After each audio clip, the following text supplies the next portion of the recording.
We wanted to show you how quickly and dramatically rain transforms the landscape here in our part of the world, Old Sacramento. We're on the banks of the mighty Sacramento River. We are 40 yards or so west of the Sacramento History Museum.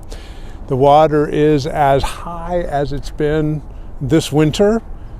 There was significant storms in November, a few storms in December. January was dry, and then last week was a storm, and then this weekend was a storm, and tomorrow will be a storm, and next week is supposed to be several storms, and the water is likely to get higher. But before the storms hit, the water had dropped down to kind of a late summer low, about 22 feet below the high water mark, just above the number 1 on the gauge that you see there. And now the water is about 14 feet below that mark. So it's gone up all that distance just over the last week, and it's traveling fast. My walking pace would tell me that's got to be more than 4 miles an hour.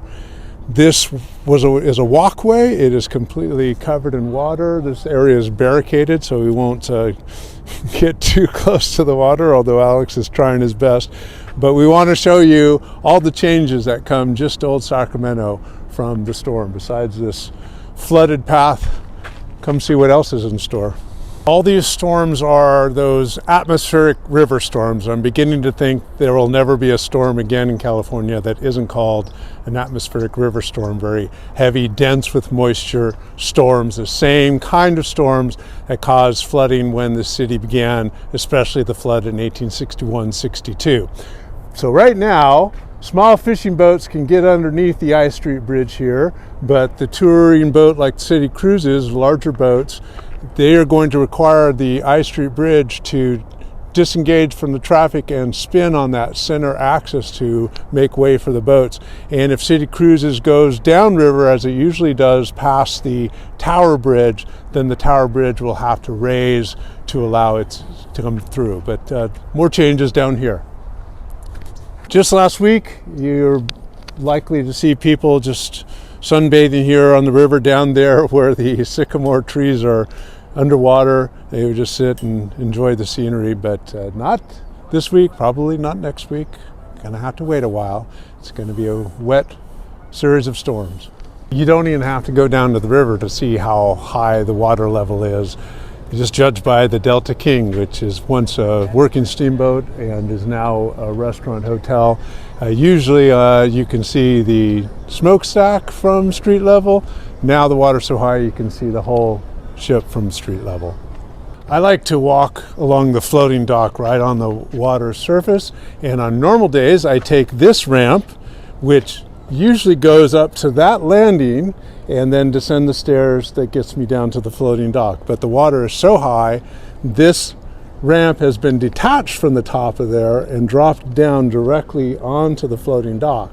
So even if I wanted to go up the stairs as I normally would, I just have to go back down. There's no access. So everything is so high, they had to drop this ramp down to the waterway.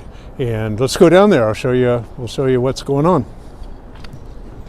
This staircase is still accessible, so I can climb up and down that. Last week, that ramp that connects the staircase to the waterfront was just about level. Not this week. Some things have changed dramatically.